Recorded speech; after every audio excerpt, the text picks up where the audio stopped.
Hello મારા વહાલા વહાલા વિદ્યાર્થી મિત્રો, કેમ છો? મજામાં?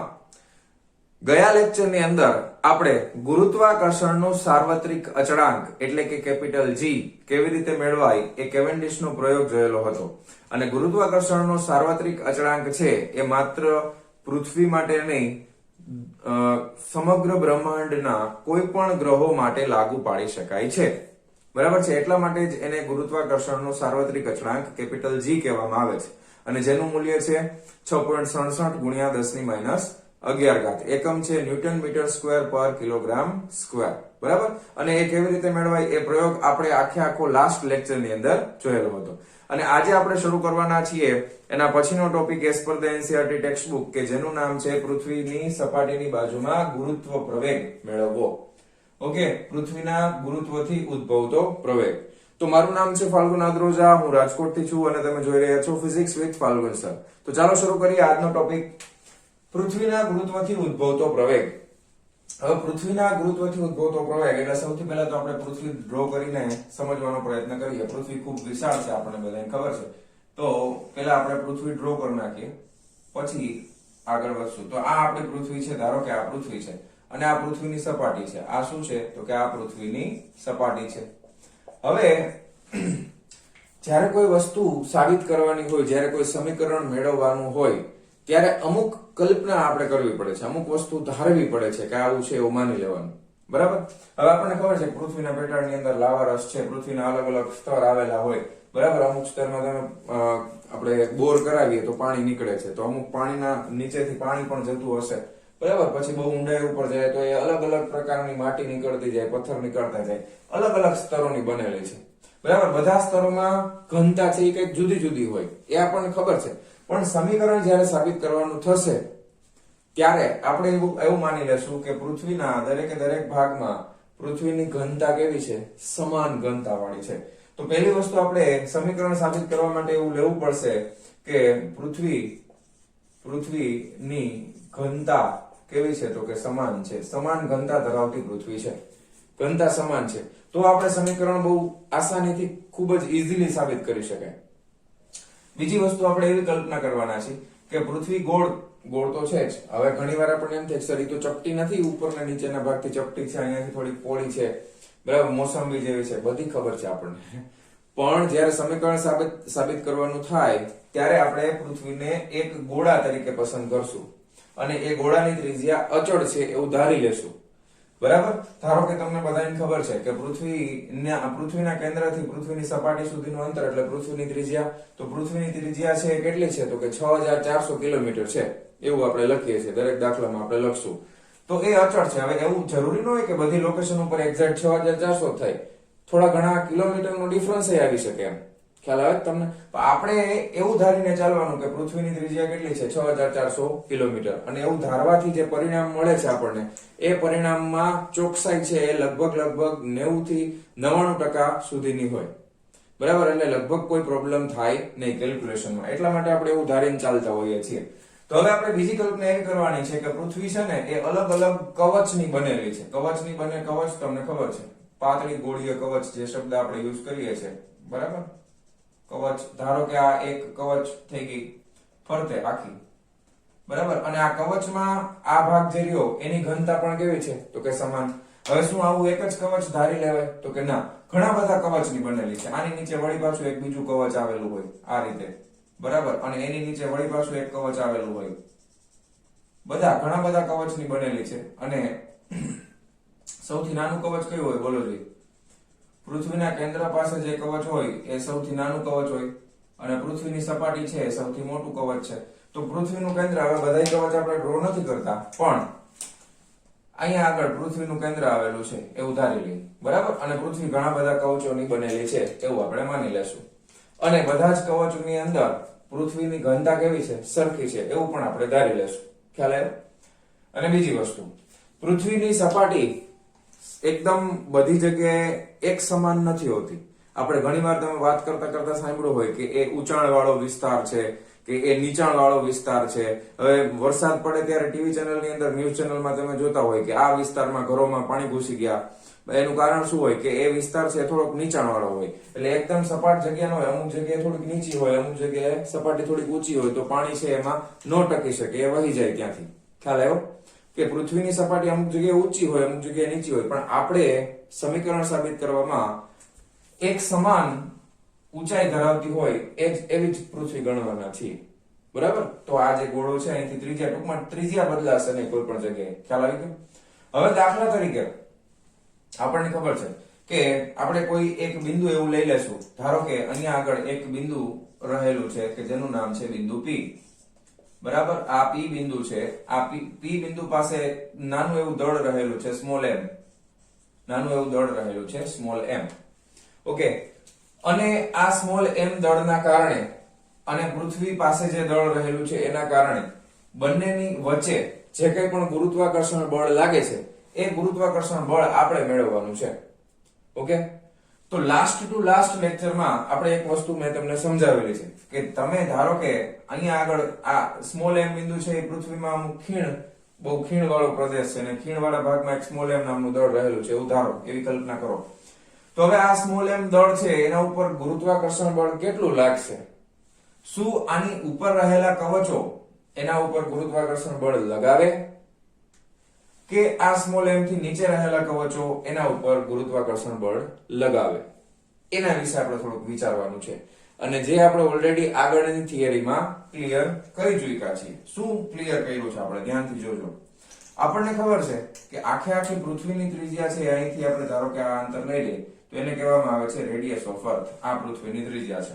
અને બીજું આ પૃથ્વીનું જે દળ છે, બરાબર, તો એ પૃથ્વીનું દળ, પૃથ્વીનું કુલ દળ, તો એને આપણે કહીશું માસ ઓફ અર્થ, me. આના વડે દર્શાવાય. માસ m એટલે માસ એટલે દળ, e એટલે અર્થ, પૃથ્વીનું દળ, કુલ દળ. બરાબર? હવે ધ્યાનથી જુઓ કે અહીંયાથી આ જે અંતર છે, ધારો કે અહીંયાથી આ જે અંતર છે એને આપણે ધારો કે ત્રિજ્યા આપી દઈએ સ્મોલ r ત્રિજ્યા છે. આ ત્રિજ્યા સ્મોલ r છે. તો એક વસ્તુ યાદ રાખો કે જ્યારે બે કન્ડિશન છે, બરાબર, પહેલી કન્ડિશનમાં જો તમે આની ઉપરથી ત્રિજ્યા કરતા વધારેનું અંતર લેશો, બરાબર છે, જો તમે લીધેલી ત્રિજ્યા છે, બરાબર છે, ત્રિજ્યા જે તમે ધારો છો એ ગ્રેટર ધેન r હોય, આના કરતા વધારે ઊંચાઈ વાળી ત્રિજ્યા હોય, તો તેના પર કોઈ પણ પ્રકારનું ગુરુત્વાકર્ષણ બળ, કોઈ પણ પ્રકારનું ગુરુત્વ બળ લાગશે નહીં. કેમ એવું ભાઈ? એવું કેમ? તમે યાદ કરો પાછી થિયરી, યાદ ન હોય તો પાછું યાદ કરી દો. પાતળી ગોળીય કવચ હોય ને, પાતળી ગોળીય કવચ, ધારો કે આ પાતળી ગોળીય કવચ છે આ, બરાબર, સમાન ઘનતા વાળી, એની અંદર તમે કોઈ પણ જગ્યાએ કોઈ પણ દળ રાખો તો એ દળ ઉપર કોઈ દિવસ કોઈ પણ પ્રકારનું ગુરુત્વ બળ લાગે નહીં. એવું આપણે થિયરીમાં ઓલરેડી જોઈ લીધું છે. શું કામ એવું થાય છે? કારણ કે સમાન ભાગ છે એ એકબીજાની અસર, ધારો કે અહીંથી બે ભાગ પાડી દો તો આ ભાગના લીધે ગુરુત્વાકર્ષણ બળ ને આ ભાગના લીધે બે સમાન મૂલ્યના વિરુદ્ધ દિશાના હોય, એટલે પરિણામી ગુરુત્વ બળ છે એ અંદરના ભાગમાં કઈ હોય જ નહીં, એટલે કોઈ પણ જાતનું ગુરુત્વાકર્ષણ બળ લાગે નહીં. તો આ સ્મોલ r ત્રિજ્યા કરતા ઉપરની ત્રિજ્યાના જેટલા કવચ છે એ બધા કવચના લીધે જે કોઈ પણ પ્રકારનું ગુરુત્વાકર્ષણ બળ છે એ સ્મોલ m ઉપર લાગશે નહીં. આ ખબર પડી કન્સેપ્ટ? જો ત્રિજ્યાનું મૂલ્ય ગ્રેટર ધેન સ્મોલ r હોય તો તેના પર કોઈ પણ પ્રકારનું ગુરુત્વ બળ લાગશે નહીં. કોના લીધે? તો કે ઉપરની કવચોના લીધે. બરાબર? ઉપરની કવચોના લીધે. હવે બીજો મુદ્દો, એની અંદરનું છે એનું શું કરવાનું? એની અંદરનું છે એનું શું કરવાનું? ફરી પાછું ધારો કે અહીંયા આગળ તમે લીધું, દળ અહીંયા છે, બરાબર, હવે ઉપરનું ભૂલી જાઓ, આ સ્મોલ m અહીંયા છે. હવે આ જે દળ છે આખું, કારણ કે આ તો પૃથ્વી ઘન ગોળો છે અને સમાન ઘનતા છે, તો આટલા ગોળાનું બધું દળ આપણે ક્યાં કેન્દ્રિત થયેલું માની શકાય? તો કે એના કેન્દ્ર ઉપર કેન્દ્રિત થયેલું માની શકાય. બરાબર? ખ્યાલ આવ્યો? તો હવે આ અંદરના ભાગના લીધે આ જે દળ છે એ દળને હું ક્યાં કેન્દ્રિત થયેલું માની શકું? તો કે એના કેન્દ્ર ઉપર. દળ કેટલું ધારી લેશું આપણે? તો કે આપણે એના લીધે દળ છે એ ધારી લેશું માસ ઓફ સ્મોલ r, કારણ કે સ્મોલ r અંતરની ત્રિજ્યા વાળું લીધું છે ને, તો આનું સમગ્ર દળ એના કેન્દ્ર ઉપર કેન્દ્રિત થયેલું ગણી શકાય. તો એના કેન્દ્ર ઉપર કેટલું દળ કેન્દ્રિત થયેલું છે? mr જેટલું. ખ્યાલ આવ્યો? અને આ mr દળ અહીંયા કેન્દ્રિત થયેલું છે, m અહીંયા છે. હવે બંને વચ્ચે ગુરુત્વાકર્ષણ બળ લાગે અને બંને વચ્ચે કંઈક બળ લાગે. એ ગુરુત્વાકર્ષણ બળ કેટલું હોય એ હવે આપણે લખવા જઈ રહ્યા છીએ. ખ્યાલ આવી ગયો? અને P બિંદુ ક્યાં આવેલું છે? તો કે આ ગોળાની સપાટી ઉપર આવેલું છે. તો હવે આપણે બીજું વાક્ય લખીએ કે બિંદુ P એ સ્મોલ r ત્રિજ્યાની કવચની સપાટી પર આવેલું છે. બરાબર? બિંદુ P ક્યાં આવેલું છે? સ્મોલ r ત્રિજ્યાની ગોળાની સપાટી ઉપર આવેલું છે. તેથી સ્મોલ r ત્રિજ્યાના ગોળાનું દળ તેના કેન્દ્ર પર કેન્દ્રિત થયેલું ગણી શકાય. ઓકે, કે જે mr જેટલું છે. આવું માની લીધું આપણે. ખ્યાલ આવ્યો? સમજાય છે? હવે ખાસ ધ્યાન આપજો કે પૃથ્વીની ઘનતા ρ બધી જ જગ્યાએ અચળ લેતા. હવે પૃથ્વીની ઘનતાને આપણે કેવી લીધી છે? અચળ ધારી લીધી છે. બરાબર? હવે તમને એક વસ્તુ, એક સમીકરણ તમને પાછું યાદ કરાવું છું. ઘનતા બરાબર શું થાય ભાઈ? દળના છેદમાં કદ થાય. શું થાય? ઘનતા બરાબર દળના છેદમાં કદ થાય. તેથી દળ બરાબર શું થાય ભાઈ? તો કે ઘનતા ગુણ્યા કદ થાય. બરાબર છે? ઓકે, બહુ સરસ, વેરી ગુડ. તો અહીંયા આગળ આપણી પાસે કેટલા દળ છે? તો કે એક દળ છે પૃથ્વીનું કુલ દળ me અને બીજું દળ છે આ ગોળાની અંદરનું દળ mr. બે દળ આપણી પાસે છે. તો બંને દળની કિંમત મારે લખવી હોય તો મેળવી શકાય. તેથી હું લખી શકું કે પૃથ્વીનું દળ me બરાબર પૃથ્વીની ઘનતા તો આખી પૃથ્વી માટે અચળ લીધી છે ρ, અને કદ કેટલું થાય બોલો? ગોળાનું કદ 4/3 પાઈ r નો ઘન. 4/3 પાઈ r નો ઘન. તો આ કૌંસમાં લખી નાખી 4/3 પાઈ. r એટલે કયું લેવાનું? તો કે પૃથ્વીની ત્રિજ્યા લેવાની ને. તો રેડિયસ ઓફ અર્થ એનો ઘન થઈ જશે. ખ્યાલ આવી ગયો? અને બીજું દળ કયું છે? તો કે m સ્મોલ r છે. તો એના માટે પણ ઘનતા ગુણ્યા 4/3 પાઈ. એના માટે r કયો લેવાનો બોલો? એના માટે r તો સ્મોલ r છે ને, આ દળ માટે. તો એ સ્મોલ r નો ઘન લઈ લેશું. ખ્યાલ આવ્યો કે નહીં? ઓકે, આ બંનેના દળો આપણે લખી નાખ્યા. એક દળ લખ્યું mr કે જે આ કવચની અંદરનું છે, બીજું દળ લખ્યું પૃથ્વીનું દળ. શું ધારી લીધું? પૃથ્વીની ઘનતા કેવી છે? તો કે અચળ છે, એવું આપણે પહેલેથી ધારી લીધું છે. હવે ધ્યાનથી જોજો આગળ શું કરવાનું છે. તો કે ભાઈ હવે ગુરુત્વાકર્ષણ બળની કિંમત કેટલી થાય? તો કે ભાઈ ગુરુત્વાકર્ષણ બળ F બરાબર, તમને ખબર છે, ખાલી મૂલ્ય લખીએ છીએ અત્યારે. તો F બરાબર G m1 m2 upon r square. હવે પેલું દળ છે સ્મોલ m m2, એટલે આની અંદરનું દળ કેટલું છે? તો કે કુલ દળ અંદરનું છે mr બરાબર ડિવાઇડેડ બાય r સ્ક્વેર. હવે બે વચ્ચેનું અંતર કેટલું છે? તો કે સ્મોલ r. તો આનો વર્ગ કરી નાખીએ. ખ્યાલ આવ્યો? હવે હું સ્મોલ m ની જગ્યાએ શું મૂકી શકું? બરાબર છે, gm સ્મોલ m તો એમ નામ રહેશે. mr ની જગ્યાએ હું શું મૂકી શકું? આ મૂકી શકાય કે નહીં? તો જોજો ધ્યાનથી. gm mr એટલે હું શું મૂકી દઉં છું? તો કે ρ પછી 4/3 પાઈ r નો ઘન. ખ્યાલ આવ્યો? ના છેદમાં r નો સ્ક્વેર. હવે ધ્યાન આપજો, 4/3 પાઈ અને ρ, આ 4/3 પાઈ અને ρ આને કૌંસમાં લખું છું. સ્મોલ r નો ઘન છેદમાં r નો સ્ક્વેર, એટલે એક સ્મોલ r નો સ્ક્વેર. આ તો ઉડી ગયું, સ્મોલ r ગુણાકારમાં ગયું. હવે જો અહીંયાથી હું આને કરતા બનાવું, કોને? ρ 4/3 પાઈ ને. તો હું શું લખી શકું કે આના બરાબર શું થાય? તો કે me ના છેદમાં re નો ઘન બરાબર શું લખી શકાય? ρ * 4/3 પાઈ. લખી શકાય? સાચું ખોટું બોલો? હવે આની કિંમત છે, આની જે કિંમત આવી અહીંયા મૂકી દઈએ આપણે. તો એ આવશે g small m into capital me ના છેદમાં re નો ઘન બરાબર re નો ઘન આવી ગયું. અને ગુણાકારમાં છે સ્મોલ r.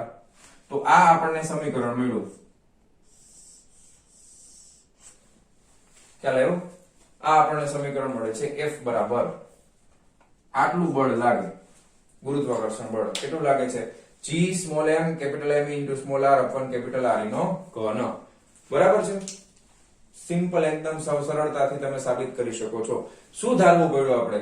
પૃથ્વીની ઘનતા કેવી છે? તો કે સમાન છે. એના ઉપરથી આપણે આ સમીકરણ ફટાફટ ચપટી વગાડતા લઈ આવી શકીએ. ઓકે, હવે આપણે એક ખાસ કિસ્સો જોવાના છે. આપણે ક્યાં જોઈએ છે? પૃથ્વીના ગુરુત્વથી ઉદ્ભવતો પ્રવેગ. હવે આપણે પૃથ્વીની સપાટી ઉપર જોઈએ છે પ્રવેગ. ક્યાં જોઈએ છે? પૃથ્વીની સપાટી પર. પૃથ્વીની સપાટી પર ઉદ્ભવતો પ્રવેગ જોઈએ છે. પૃથ્વીની સપાટી ઉપર જોતો હોય તો મારે સ્મોલ r બરાબર શું મૂકવું પડે? સ્મોલ r બરાબર, ધારો કે આ દળ છે એ પૃથ્વીની સપાટી ઉપર છે તો સ્મોલ r બરાબર જ તે શું થઈ જશે? r e થઈ જશે ને. ઓકે, સપાટી પર ઉદ્ભવતા પ્રવેગ માટે બીજી વસ્તુ, ન્યૂટનનો ગતિનો બીજો નિયમ આપણને શું કહે છે? કે F બરાબર માં થાય. F બરાબર શું થાય? દળ ગુણ્યા પ્રવેગ થાય. પણ અહીંયા આગળ પૃથ્વીની સપાટીના લીધે જે પ્રવેગ આવે છે એને આપણે ગુરુત્વ પ્રવેગ સ્મોલ g નામ આપ્યું છે.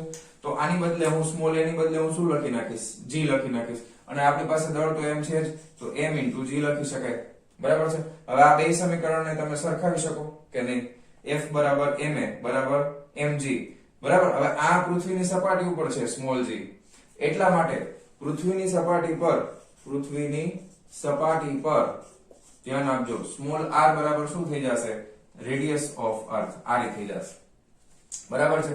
તેથી આને આપણે સમીકરણ ધારો કે 1 આપી દઈએ. તેથી સમીકરણ 1 પરથી આના ઉપરથી તમે શું કહી શકો? કે F બરાબર માં લખો એટલે અહીંયા આપણે mg લખી નાખીએ. બરાબર? એટલે g આ સ્મોલ m આ me. હવે અહીંયા આગળ તમે લખશો તો એક re આવશે, છેદમાં શું આવે? re નો ઘન આવશે. એટલે અહીંયાથી એક re કેન્સલ કરી નાખો. બરાબર? એટલે છેદમાં હવે આ સ્ટેપ હવે જગ્યા ઓછી છે એટલે સીધે સીધું અહીંયા લખી નાખું છું, re નો વર્ગ થઈ જશે. ખ્યાલ આવ્યો? હવે સામેથી જો સ્મોલ m તો ઉડી ગયું તો આપણને ગુરુત્વ પ્રવેગ સ્મોલ g ની કિંમત મળી ગઈ. સ્મોલ g બરાબર capital G m e upon r e નો સ્ક્વેર. બહુ ઇમ્પોર્ટન્ટ સૂત્ર મળી ગયું. સમીકરણ નંબર 2. આ ક્યાં છે? પૃથ્વીની સપાટી પર ઉદ્ભવતા પ્રવેગ માટે. આ પૃથ્વીની સપાટીની આસપાસ ઉદ્ભવતો ગુરુત્વ પ્રવેગ છે. ઉપર કેટલો હશે? પૃથ્વીની સપાટીથી બહુ ઉપર જાય તો કેટલો હોય? પૃથ્વીની સપાટીથી બહુ નીચે જાય તો કેટલો હોય? એ હવે આના પછીની થિયરીમાં જોવાનું છે. બરાબર? પણ પહેલા આટલું યાદ રહ્યું કેવી રીતે મેળવવાનું છે. ઓકે, હવે ધ્યાન આપો. કેવેન્ડિશે આ જે કેવેન્ડિશે આ કેપિટલ G ની કિંમત મેળવી લીધી ને, એના પછી જો ઓલરેડી છે ને સ્મોલ g ની કિંમત છે એ જાણીતી હતી, કારણ કે એ તમને ખબર છે ગેલિલિયોએ જે પ્રયોગ કર્યા હતા, બરાબર છે, ઢળતા પદાર્થ માટેના, એના ઉપરથી એને સ્મોલ g ની કિંમત પહેલેથી મેળવેલી હતી. તો સ્મોલ g આપણે જાણતા હતા ઓલરેડી. બરાબર? આપણે ભલે આ થિયરીમાં સ્મોલ g મેળવવા માટે પ્રયત્ન કર્યો પણ સ્મોલ g જાણતા હતા એ સમયે. પછી કેપિટલ G ની કિંમત કેવેન્ડિશે પ્રયોગથી મેળવી લીધી 6 પોઈન્ટ વાળી. બરાબર? પછી એના પછી તો કે રેડિયસ ઓફ અર્થ એ પણ જાણીતી હતી, પૃથ્વીની ત્રિજ્યા પણ જાણીતી હતી. તો તમને પૃથ્વીનું દળ ન મળી જાય તો કે મળી જ જાય ને આરામથી. બસ આમાં ખાલી કિંમત મૂકો, આની 9.8 મૂકો, આની 6.67 ગુણ્યા 10 - 11 મૂકો, આની 6400 કિલોમીટર અને મીટરમાં ફેરવીને પછી એનો વર્ગ કરીને મૂકી દો તો તમને પૃથ્વીનું દળ મળી જશે. તો પૃથ્વીનું દળ આવી રીતે મેળવેલું છે કેવેન્ડિશે. બરાબર? તો એના પછી એક પ્રખ્યાત કહેવત બની ગઈ કે કેવેન્ડિશે પૃથ્વીનું વજન કર્યું. આ બહુ ફેમસ વાક્ય છે, એટલે એ ઇંગ્લિશમાં હશે જે કંઈ પણ આપણે ગુજરાતી કરીએ તો કેવેન્ડિશે પૃથ્વીનું વજન કર્યું. આવું ફેમસ વાક્ય કોના માટે બોલાય છે? કેવેન્ડિશ માટે. કેવેન્ડિશનું એ વાક્ય ક્યારે બોલાવાનું? જ્યારે એને કેપિટલ G ની કિંમત મેળવી લીધી પછી. મેં તમને લાસ્ટ લેક્ચરમાં કીધું હતું કે કેવેન્ડિશે કેપિટલ G ની કિંમત છે એ આ સમીકરણ આવ્યું F બરાબર gm1m2/r², એના લગભગ 110 વર્ષ પછી મેળવી. બરાબર? તો એટલા વર્ષો પછી આપણને પૃથ્વીનું દળ પણ મળી જાય છે. ત્યાં સુધી આપણે પૃથ્વીનું દળ જાણતા નહોતા. ઓકે, તો મારા વહાલા વિદ્યાર્થી મિત્રો, ફટાફટ આ છાપી મારો, હું બોર્ડ થી હટી ગયો છું. ઓકે, ચાલો જવા દઉં છું. ચાલો વિદ્યાર્થી મિત્રો, નેક્સ્ટ થિયરી, પૃથ્વીની સપાટીથી નીચે અને ઉપર ગુરુત્વ પ્રવેગ. આપણે સપાટી ઉપર તો મેળવી લીધું સમીકરણ, હવે આપણે પૃથ્વીની સપાટીથી નીચે અને ઉપર ગુરુત્વ પ્રવેગ કેટલો હશે એના વિશે માહિતી મેળવવાની છે. હવે એમાં સૌથી પહેલા આપણે ઉપરનું જોશું, પછી નીચેનું જોશું. બરાબર? કારણ કે ધ્યેય હંમેશા ઊંચો રાખવો જોઈએ, એટલે પેલા ઉપર, ઓકે, પછી નીચેનું જોશું. ખ્યાલ આવ્યો? બરાબર, રેડી? હા, ચાલો. તો હવે આપણે અહીંયા ધારો કે આ એક સરસ મજાની આપણી પૃથ્વી છે, ઓકે. હવે આ પૃથ્વીનું કેન્દ્ર છે. પૃથ્વીના કેન્દ્રથી પૃથ્વીની ત્રિજ્યા આપણને ખબર છે કેટલી હોય, તો કે RE જેટલી હોય, રેડિયસ ઓફ અર્થ. અને પૃથ્વીની સપાટીથી ધારો કે આ પૃથ્વીની સપાટી છે, અહીંયાથી h ઊંચાઈ ઉપર એક દળ આવેલું છે સ્મોલ m, ઓકે. અને આ અહીંયાથી આ જે ઊંચાઈ છે પૃથ્વીની સપાટીથી ઊંચાઈ એ કેટલી છે, તો કે સ્મોલ h જેટલી છે. હવે આના માટે આપણે સૌથી પહેલા શું ગોતવાના છીએ, તો કે ગુરુત્વ પ્રવેગ ગોતવાના છીએ. ખ્યાલ આવી ગયો? રેડી? કોઈ વાંધો નથી? ઓકે, ચાલો. તો આ કન્સેપ્ટ હવે આટલો ક્લિયર થઈ ગયો. હવે આપણને ખબર છે શું કરવાનું આપણે, તો કે ભાઈ અહીંયા આગળ h છે ઈ પૃથ્વીથી ખૂબ ઉપર આવેલું છે, ઓકે. હવે આ અને પૃથ્વી, હવે પૃથ્વી તો એક ગોળો છે, તો પૃથ્વીનું સમગ્ર દળ છે એ એના કેન્દ્ર ઉપર કેન્દ્રિત થયેલું ગણી શકાય. તો આખી પૃથ્વીનું દળ છે અહીંયા કેન્દ્રિત થયેલું હશે, તો કે માસ ઓફ અર્થ ક્યાં હોય, તો કે એના કેન્દ્ર ઉપર હોય. હવે અહીંયાથી આ અંતર લેવામાં આવે તો આ અંતર તો રેડિયસ ઓફ અર્થ જેટલું થવાનું છે, ઓકે. હવે અહીંયાથી લઈ અને અહીંયા સુધી આ બંને વચ્ચે, બિંદુઓ વચ્ચે ગુરુત્વ બળ, ગુરુત્વાકર્ષણ બળ જે લાગતું હશે, તો એના માટે ગુરુત્વાકર્ષણ બળનું સમીકરણ આપણે લખી શકાય F બરાબર કેપિટલ G, m1 m2 એટલે સ્મોલ m, અને બીજું છે માસ of earth m1 m2 upon r². હવે r² માં આપણે શું લખવાના છીએ, તો કે radius of earth plus small h એનો વર્ગ થશે. આમ આવી રીતે. ખ્યાલ આવ્યો તમને? હવે આ બળ કઈ જગ્યાએ લાગે છે, તો કે આ બળ છે આ ટૂંકમાં h પ્લસ re આટલી જગ્યા ઉપર બળ લાગે છે, આ ગુરુત્વાકર્ષણ બળ, બરાબર, આટલું લાગે છે. હવે આપણને ખબર છે કે F બરાબર માં થાય, બરાબર. પણ અહીંયા આગળ તમને ખબર છે કે સપાટી ઉપર ગુરુત્વ પ્રવેગ તો સ્મોલ g છે, પણ h ઊંચાઈ ઉપર ગુરુત્વ પ્રવેગ છે. તો આપણે ધારી લઈએ કે ધારો કે પૃથ્વીની સપાટીથી સ્મોલ h ઊંચાઈ એ ગુરુત્વ પ્રવેગ એને આપણે સ્મોલ g કૌંસમાં h આવું લખી નાખી છે, એવું માની લઈએ. હવે આપણને ખબર છે અહીંયા આગળ જે સ્મોલ g હશે એના કરતા તો ઓછું જશે ને, કારણ કે સપાટીથી દૂર છે, એવું આપણને ખબર પડે. શું કામ એવું ખબર પડે? કારણ કે સપાટી ઉપર કેટલું હોય, તો કે અહીંયા બીજું કૌંસમાં લખું કે સપાટી પાસે ગુરુત્વાકર્ષણ બળ કેટલું હોય, તો કે F બરાબર G m me upon re નો સ્ક્વેર. હવે તમે જુઓ આ બે સમીકરણમાં સૂત્રમાં તફાવત શું છે? અહીંયા આગળ છેદ મોટો છે, બરાબર, અહીંયા આગળ છેદ નાનો છે, અને બેયમાં F બરાબર માનું સમીકરણ તો આપણે મૂકવાના છીએ. F બરાબર માં સામસામેથી દળ કેન્સલ થઈ જશે, વધશે શું? Small g. તો સ્મોલ g ની કિંમત છે ઈ આ છેદ ઉપર આધાર રાખશે, તો છેદ જેનો વધારે હશે તો સ્મોલ g ની કિંમત નાની આવશે. તો જેમ ઊંચાઈ વધારે આવે એમ ગુરુત્વ પ્રવેગ સ્મોલ g નું મૂલ્ય શું થતું જશે? ઘટતું જશે. ખ્યાલ આવ્યો? હવે દાખલા તરીકે પૃથ્વીની સપાટીથી h ઊંચાઈ ગુરુત્વ પ્રવેગ આટલો છે, તો m દળના પદાર્થ પર લાગતું બળ કેવી રીતે લખી શકાય? F બરાબર માં પ્રમાણે m into small g into h, gh, okay, into h નહીં, gh. h ઊંચાઈ એ ગુરુત્વ પ્રવેગ, તો એના બરાબર તો આ લખી શકાય, તો કે g m me upon re plus small h નો વર્ગ, ઓકે. સામસામેથી mm કેન્સલ કરી નાખો, તો ફાઇનલી આપણને સમીકરણ મળશે gh is equal to capital G me upon re plus h whole square. Ready? આવું સમીકરણ આપણને મળ્યું, જે ઓલા સમીકરણ કરતા જુદું છે. આગળની થિયરીમાં આપણે સ્મોલ g નું કિંમત સપાટી ઉપર હોય તો સ્મોલ g બરાબર સમીકરણ આપણે શું લેવા હતા? યાદ કરો, gme upon re નો સ્ક્વેર. બસ વાર્તા પૂરી. આ આપણને યાદ હોવું જોઈએ, બરાબર. આગળની થિયરીમાં આપણે કહ્યું તો એ પછી ભૂલી થોડું જવાય, એ તો યાદ જ હોવું જોઈએ. આના બરાબર શું થાય? સ્મોલ g થાય. આ આપણને યાદ છે ને? અને એમાં ને આમાં શું તફાવત આવ્યો? જો આમાં છેદ મોટો થઈ ગયો, એટલે આ ઓવરઓલ આનો જવાબ કેવો આવે? ઓછો આવે. આ 9.8 છે આપણને ખબર છે, આનો જવાબ એના કરતા ઓછો આવશે, બરાબર. હવે આ h પૃથ્વીની ત્રિજ્યા તો ખૂબ વિશાળ છે, 6400 કિલોમીટર છે. હવે આ સમીકરણનું હજી સાદું રૂપ આપવાનું છે આપણે. એ સાદું રૂપ ખાસ ધ્યાન આપજો કેવી રીતે આપવાનું છે, બરાબર. જરાય લોચો ન મારતા. હવે ખાસ અગત્યનું છે, ખાસ, બરાબર.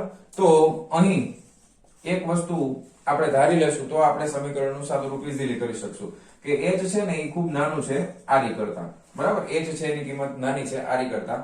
તો આપણે આમાંથી છે ને પહેલા તો re ને કોમન કાઢવાનું છે, એટલે g me અહીંયાથી આરી કોમન કાઢી લ્યો, વર્ગમાં છે એટલે અહીંયા આરી નો વર્ગ થઈ જશે, અહીંયા 1 આ પ્લસ h ના છેદમાં વધે આરી, બરાબર, ને આખાનો વર્ગ. જો આ સમજાણું સ્ટેપ જોવો જરાક ધ્યાનથી. આરી ને બહાર કાઢી લીધું, રેડિયસ ઓફ અર્થ બહાર કાઢી લીધું, અહીંયા વર્ગ છે એટલે અહીંયા વર્ગ આવે, બહાર નીકળી ગયો એટલે અહીંયા 1, તો આ h ના છેદમાં આરી આવશે ને, બરાબર, અને આખાનો વર્ગ, બરાબર. હવે તમને એવું લાગે કે આને અંદર જવા દેવું છે તો વર્ગમૂળ કાઢી અને અંદર ગુણાકારમાં લઈ લ્યો, તો આરી વત્તા h થઈ ગયું, હતું એ નહીં આવી ગયું. હવે સમજાણું? ક્લિયર? ઓકે, કઈ વાંધો નથી ને? ચાલો, બહુ સરસ, વેરી ગુડ. હવે આ જે છે ને એને હું આમ લખીશ GME upon RE નો સ્ક્વેર, આ એમ નામ રહેવા દઈ, અને આ જે છેદમાં છે ને એને આપણે અંશમાં લઈ લઈએ એટલે 1 પ્લસ h ના છેદમાં RE. અંશમાં લઈ લ્યો એટલે ઘાત છે એ પ્લસ છે તો અહીંયા -2 થઈ જાય. સ્ટેપ સમજાણું? આ છેદને આને અંશમાં લખ્યું છે, બીજું કાંઈ કર્યું નથી. હવે જો આની કિંમત તો તમે જાણો છો, આ રહી આગળની થિયરીમાં આપણે લખી હતી, બરાબર. તો હવે આગળનું સ્ટેપ અહીંયા લખું છું, તો is equal to small g into 1 plus h upon RE, આનો -2 ઘાત થાય.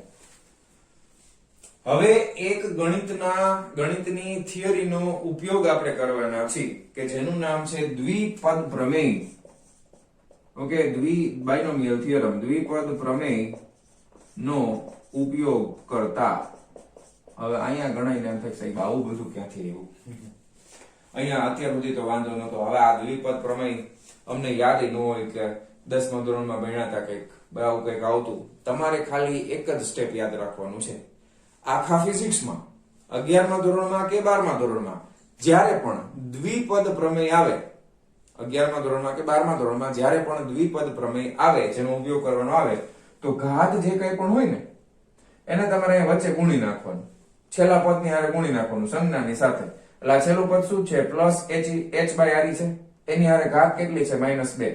તો -2 ને આની હારે ગુણો તો શું જવાબ આવે? 1 - 2h upon RE થઈ જાય, બરાબર. આ ઘાતને અહીંયા છેલ્લા પદ હારે ગુણી નાખવાનું એટલે આ થઈ જશે g ઇન્ટુ 1. હવે આ plus minus -2h upon RE, બસ પૂરું થઈ ગયું, જવાબ મળી ગયો. બરાબર. તો આ આપણને મળશે શું? શેની કિંમત મળી? h ઊંચાઈ ઉપર ગુરુત્વ પ્રવેગની કિંમત આટલી હોય. gh is equal to small g into 1 - 2h upon RE. બરાબર. તો અત્યારે આપણે કોના માટે ગોતેલું છે? તો કે ઉપર માટે ગોતેલું છે. પૃથ્વીની સપાટીથી h ઊંચાઈ ઉપર આવેલા પદાર્થ પાસે ગુરુત્વ પ્રવેગની કિંમત કેટલી હોય? સ્મોલ gh બરાબર small g into 1 - 2h upon RE જેટલી હોય. ખ્યાલ આવ્યો? તો આ પ્રમાણે બદલાશે. તો આની કિંમત છે એ આના સમપ્રમાણમાં ઘટી જશે, આટલા પ્રમાણમાં એ ઘટી જશે. બાકી તો ઓરિજિનલ સપાટી ઉપર કેટલી હતી? સ્મોલ g હતી, તો આટલી એ ઘટી જવાની છે. ખ્યાલ આવી ગયો? ક્લિયર છે? સમજાણું? તો ફટાફટ આટલું પહેલા ઉતારી લ્યો, પછી આપણે નીચેની સપાટી માટે જોઈએ છીએ. ચાલો વિડિયો પોઝ કરીને લખી લેજો, જવા દઉં છું. ચાલો અહીંયા છે ને કૌંસમાં h લખી નાખજો, કારણ કે આ h ઊંચાઈ ઉપર લાગતું બળ છે. અહીંયા કેમ આપણે ખાલી f લખ્યું ને, તો અહીંયા કૌંસમાં સ્મોલ h લખવાનું, બરાબર, એટલે ખ્યાલ આવે કે સ્મોલ h ઊંચાઈ ઉપર લાગતું બળ છે. બરાબર. આટલો સુધારો કરી નાખો. ચાલો વિદ્યાર્થી મિત્રો, હવે આપણે જોવાના છીએ પૃથ્વીની સપાટીની નીચે. હવે આપણે શું જોવાના છીએ? પૃથ્વીની સપાટીની નીચે. એટલે ફરી પાછી પૃથ્વી દોર નાખીએ. બરાબર. આ આપણી સરસ મજાની પૃથ્વી છે. હવે આ પૃથ્વીનું કેન્દ્ર છે. ઓકે. હવે અહીંયાથી તમે ધારો કે કેટલી ઊંડાઈ નીચે જવું છે, ધારો કે d ઊંડાઈ જેટલા નીચે ગયા, તો d ઊંડાઈ જેટલા નીચે જાય એટલે તમને ખબર જ છે, હમણાં આગળ પહેલી થિયરીમાં આપણે આજે જોયું કે પાતળી કવચોની બનેલી છે. તો આ એક કવચ આપણે ધાર લઈ, d ઊંડાઈ વાળી કવચ. બરાબર. તો અહીંયા હવે તમે શું જાણો છો? તમે અહીંયાથી ઊંડાઈ જાણો છો, ધ્યાન આપજો. અહીંયાથી આ અંતર, આ જે ઊંડાઈ છે એ કેટલી છે? તો કે આ ઊંડાઈ છે એ સ્મોલ d જેટલી છે. બીજું તમે શું જાણો છો? તો કે બીજું છે ને આપણે પૃથ્વીની ત્રિજ્યા જાણીએ છીએ. તો કે આ પૃથ્વીની ત્રિજ્યા છે એ કેટલી છે? તો કે RE જેટલી છે. ખ્યાલ આવ્યો? હવે ઓલી થિયરીમાં, પહેલી થિયરીમાં આપણે એવું ધારી લીધું હતું કે સ્મોલ m બિંદુ છે એ સ્મોલ r ત્રિજ્યા ઉપર હતું. તો અહીંયા આગળ આ બિંદુ, એટલે અહીંયા આગળ જે દળ આવેલું છે આ દળ છે સ્મોલ m.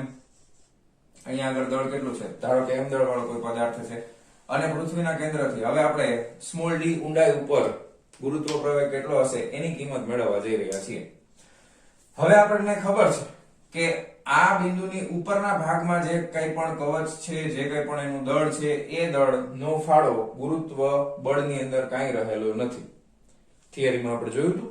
હવે અંદરના ભાગમાં જે કંઈ પણ દળ હશે, ધારો કે અંદરના ભાગમાં અહીંયા જે કંઈ પણ દળ છે અંદરના ભાગનું, એને હું નામ આપી દઉં છું ms, બરાબર, સ્મોલ, કારણ કે એ નાનો ગોળો નાનો છે ને, અને આ પૃથ્વીનું દળ છે, એ પૃથ્વીનું દળ કેટલું છે તો કે માસ ઓફ અર્થ, તો પૃથ્વીનું દળ છે એ me છે, અને આ પૃથ્વીની સપાટી છે, આ પૃથ્વીની સપાટી છે.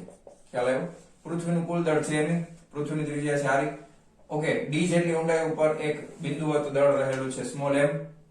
પૃથ્વીના કેન્દ્ર ઉપર આ જે કવચ બને છે એનું આખું દળ કેન્દ્રિત થયેલું છે ms, અને પૃથ્વીનું દળ me પણ અંદર જ કેન્દ્રિત થયેલું છે. Okay okay, ready? આટલું ખ્યાલ આવી ગયો? કઈ વાંધો નથી. ચાલો હવે એક બીજી વસ્તુ જે આપણે પહેલી થિયરીમાં જોઈ હતી કે આ સમીકરણ યાદ કરો. ઘનતા બરાબર દળના છેદમાં શું થાય તો કે કદ થાય. હવે જનરલી તમે દળ અત્યારે ધારો કે દળ એમ લઈ લે તો ઘનતા એટલે રો લઈ લે. કદનું સૂત્ર શું છે? 4/3 પાઈ r નો ઘન.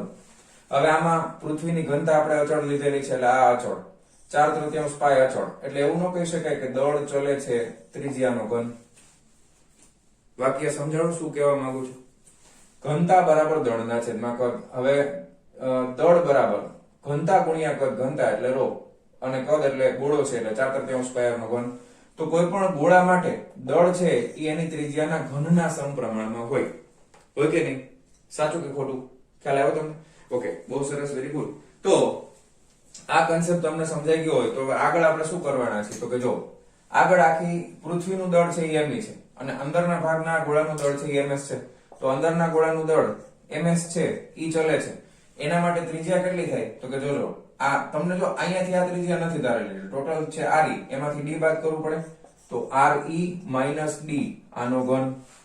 અને બીજું પૃથ્વીનું દળ છે me, ચલે છે re નો ઘન, બરાબર. હવે આ બેયનો ગુણોત્તર લઈ લો, બેયનો ગુણોત્તર લઈ લો એટલે ચલે છે નીકળી જશે, બરાબર, કારણ કે બેયમાં અચળાંક તો સરખો જ હોય, 4/3 પાઈ r અને રો ઈ બેયમાં સરખા જ આવશે. તો ms ના છેદમાં me બરાબર શું લખી શકાય તો કે re - d નો ઘન ના છેદમાં re નો ઘન.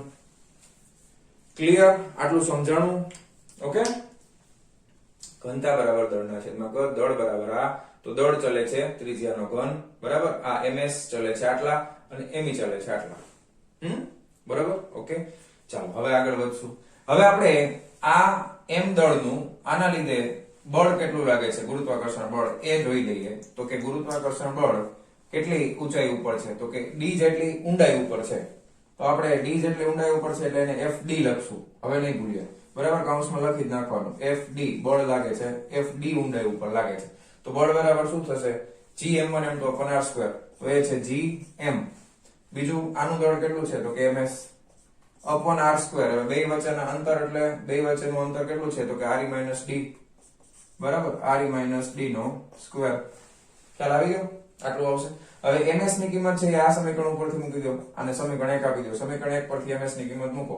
તેથી fd બરાબર gm, ms એટલે થઈ જશે me, અહીંયા re - d નો ઘન ના છેદમાં re નો ઘન. અને આના છેદમાં ઓલરેડી શું છે તો કે re - d નો વર્ગ તો છે જ. હવે અહીંયાથી વર્ગ કેન્સલ થઈ જાય, અહીંયાથી ઘન નીકળી જશે, તો એક વધશે ને ઉપર ગુણાકારમાં, આટલું વધશે. ખ્યાલ આવ્યો? તેથી fd બરાબર શું લખી શકાય તો કે g સ્મોલ m me ના છેદમાં re નો ઘન તો છે, બરાબર, re નો ઘન છે, એને હું વર્ગ લખું છું, ધ્યાન આપજો. શું કામ? હમણાં સમજાવું.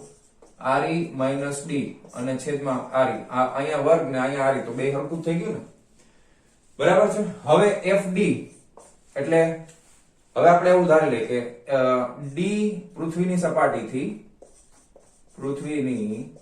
સપાટીથી d ઊંડાઈએ ગુરુત્વ પ્રવેગ સ્મોલ g d હોય તો કેટલું બળ લાગે તો m દળના પદાર્થ પર લાગતું બળ F બરાબર માં FD ઇઝ ઇક્વલ ટુ શું લખી શકાય તો કે m F બરાબરમાં એટલે અહીંયા G અને D બરાબર. હવે આની કિંમત છે ધારો કે આને 1 આપ્યું છે, આને 2 આપી દઉં અને આને 3 આપી દઉં. 2 અને 3 ને સરખાવો તો mgd is equal to gm me upon re square into re minus d upon re. હવે અહીંયાથી સામસામે mm કેન્સલ થઈ ગયા. હવે gme upon re square એ તો આપણે જાણીએ છીએ, એના બરાબર તો શું છે? પૃથ્વીની સપાટી ઉપર ગુરુત્વ પ્રવેગ છે. તો આ gd આ છે સ્મોલ g ઇન્ટુ આ થઈ ગયું re minus d ના છેદમાં re. હવે આ તમારે એવું કરવું હોય તો re ને ભાગાકારમાં લઈ લો તો શું થઈ જશે? re ના છેદમાં re એટલે 1 minus d ના છેદમાં re. તો આ આપણને મળશે પૃથ્વીની સપાટીથી d ઊંડાઈ એ આવેલા કોઈ દળ સ્મોલ m માટે ગુરુત્વ પ્રવેગ સ્મોલ g નું સમીકરણ. હવે અહીંયા આગળ પણ ગુરુત્વ પ્રવેગ છે ઈ ઘટે છે. એક વસ્તુ તમે નોટિસ કરી કે સપાટીથી ઉપર જાઓ તો પણ ગુરુત્વ પ્રવેગ ઘટે, સપાટીથી નીચે આવો તો પણ ગુરુત્વ પ્રવેગ ઘટે. ખબર પડી? એવું કેમ થાય? ઉપર જાય તો ઘટે, નીચે જાય તો ઘટે. કેમ એવું? તો કે તમે એક વસ્તુ નોટિસ કરો, તમે જેમ ઉપર જાઓ છો એમ અંદરની સપાટી, તમે ધારો કે અહીંયા છો તો અહીંયાથી તમે કવચની કલ્પના કરો તો અહીંયાથી અહીંયા ખાલી થઈ ગયું, જો કોઈ દળ જ નથી. તો અંદરનું દળ તો ફિક્સ થઈ ગયું, પણ અંતર વધી ગયું. તો એ તો અંતરના જો આ અંતર તો છેદમાં આવે છે ને, અંતર તમે જો ઉપરથી જાશો તો દળ ઘટી જશે તો પણ ગુરુત્વ પ્રવેગ ઘટે. હવે તમે ઊંડાઈમાં જાઓ, અંદર પૃથ્વીની સપાટીથી અંદર જાઓ છો તો ઉપરનું દળ કઈ કામમાં નથી આવવાનું, ઉપરનું દળ કોઈ કામમાં આવવાનું નથી. તો ખાલી નીચેનું દળ, તો અંદરનું દળ છે એ આખા કરતા તો ઓછું જ હોય.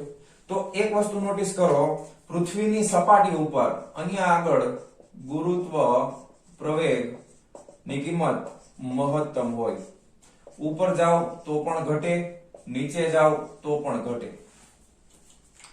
ગુરુત્વ પ્રવેગનું મહત્તમ મૂલ્ય ક્યાં હોય? તો કે પૃથ્વીની સપાટી ઉપર હોય. જેમ આપણે સપાટીથી ઉપર જઈએ તો પણ ગુરુત્વ પ્રવેગ ઘટે છે, સપાટીની અંદર જઈએ તો પણ ગુરુત્વ પ્રવેગ ઘટે છે. ખ્યાલ આવી ગયો? રેડી? કોઈ પ્રોબ્લેમ નથી. હવે બે સમીકરણમાં શું ડિફરન્સ છે એ પણ યાદ રાખી લો. આ સમીકરણ ઊંડાઈ માટે છે તો g * 1 - d upon re આવે છે. ઊંચાઈ ઉપર જઈએ તો ફેર શું પડે? g * 1 - 2h upon re આવશે. શું આવશે?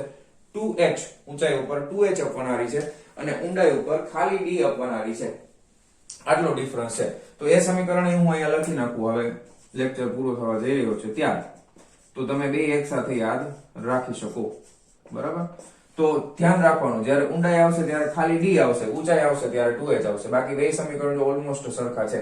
અને સપાટી ઉપર તો તમને ખબર જ છે કે gme upon re square. બરાબર? gme upon re square સપાટી ઉપર ગુરુત્વ પ્રવેગ લખી નાખો, છાપી નાખો. બરાબર? ચાલો દો, વિડિયો પોઝ કરીને લખી લેશો. તો મારા વહાલા વિદ્યાર્થી મિત્રો, આજનો આ લેક્ચર આપણે અહીંયા પૂરો કરીએ છીએ. મળીએ છીએ નેક્સ્ટ વિડિયો લેક્ચરમાં આના પછીના ટોપિકની સાથે. ત્યાં સુધી આવજો.